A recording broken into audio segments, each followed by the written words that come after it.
Hi friends, எல்லோரும் எப்படி இருக்கீங்க? காரைக்குடியிலேருந்து கார்த்திகா. இன்றைக்கி செட்டிநாடு ட்ரெடிஷ்னல் ஃபுட்ஸில் என்ன பார்க்க போகிறோம் அப்படின்னா, கவுனி அரிசி வச்சு எப்படி ஒரு ஸ்வீட் ரெடி பண்ணுறது அப்படின்னு பார்க்க போகிறோம். இது வரைக்கும் நம்ம சேனலை சப்ஸ்கிரைப் பண்ணிக்கலைன்னா சப்ஸ்கிரைப் பண்ணிவிட்டு பக்கத்தில் இருக்க பெல் ஐக்கானையும் கிளிக் பண்ணிக்கோங்க. செட்டிநாடு அப்படின்னாலே பாரம்பரியமாக நம்ம செய்யக்கூடிய உணவுகள் தான் ரொம்பவே இங்கே வந்து சிறப்பு. அதாவது நம்மளுடைய திருமண நிகழ்ச்சியாக இருக்கட்டும், வரவேற்பு நிகழ்ச்சியாக இருக்கட்டும், எதுவாக இருந்தாலும் முதல்ல அங்கே இடம் பிடிக்கிறது கவுனி அரிசி. அந்த கவுனி அரிசியில் ஒரு இனிப்பு தான் முதல்ல கொண்டு வந்து வைப்பாங்க. அது வந்து பார்த்திங்கன்னா ரத்தத்தில் இருக்கிற கெட்ட கொலஸ்ட்ராலை வந்து நமக்கு குறைக்கக்கூடிய தன்மை அதில் இருக்குது அப்படின்னு கூட சொல்லுவாங்க.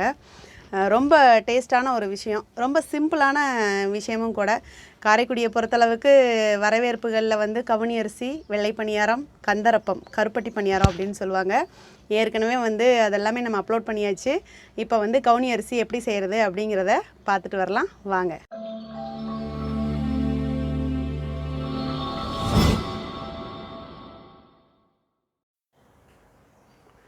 சிவப்பரிசி அப்படின்னு சொல்லுவாங்க, கவுனி அரிசி அப்படின்னும் சொல்லுவாங்க. இது பார்த்திங்கன்னா கிட்டத்தட்ட ஒரு 7 மணி நேரம் அளவுக்கு நான் வந்து நல்லா ஊற வச்சுருக்கேன்.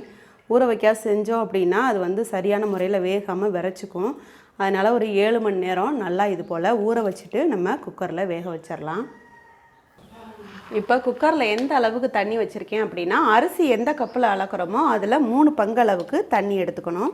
நான் இப்போது அரிசி ஒரு டம்ளரில் தான் எடுத்தேன். அந்த அளவுலேயே நான் தண்ணி 3 பங்கு சேர்த்துருக்கேன். அது கூட அரிசியை சேர்த்துட்டு நல்லா ஒரு 5 விசில் அளவுக்கு அடுப்பை ஸ்லோ ஃப்ளேமில் வச்சு வேக வச்சிடலாம். குக்கரில் தண்ணியை இருத்துட்டு அரிசியை சேர்த்துக்கோங்க. இப்போ எல்லா அரிசியும் குக்கரில் சேர்த்தாச்சு. அடுப்பை ஸ்லோ ஃப்ளேமில் மாற்றிட்டு குக்கரில் விசில் போட்டு மூடி வச்சிடலாம்.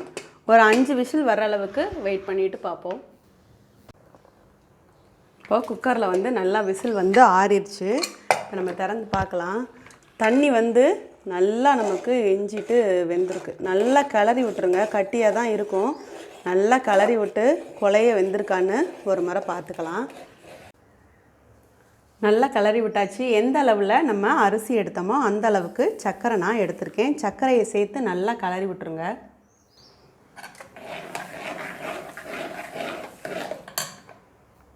சர்க்கரையை நல்லா சேர்த்து கிளறி விட்டாச்சு. இனிப்பு தேவை அப்படின்னா கூட ஒரு அரை டம்ளர் கூட நம்ம சேர்த்துக்கலாம்.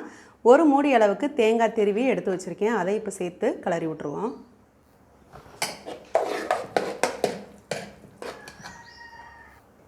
தேங்காயை நல்லா சேர்த்து கிளறி விட்டாச்சு. இப்போ 2 ஸ்பூன் அளவுக்கு நெய் சேர்த்துக்கிறேன். நெய் சேர்த்தோம் அப்படின்னா அதோட வாசம் ரொம்ப சூப்பராக இருக்கும். சாப்பிடும்போது ரொம்பவே டேஸ்ட்டாக இருக்கும். நெய் கண்டிப்பாக சேர்த்திங்கன்னா ரொம்ப டேஸ்ட். இது நல்லா நெய்யையும் சேர்த்து கலரி கொடுத்துருங்க. பாருங்கள், கவுனி அரிசி ரொம்ப சூப்பராக வளவளன்னு டேஸ்ட்டாக ரெடி ஆயிடுச்சு. இது போல் நீங்களும் ட்ரை பண்ணிவிட்டு எனக்கு கமெண்ட் பண்ணுங்கள், லைக் பண்ணுங்கள், சப்ஸ்கிரைப் பண்ணுங்கள், வீடியோவை ஷேர் பண்ணுங்கள். தேங்க்யூ.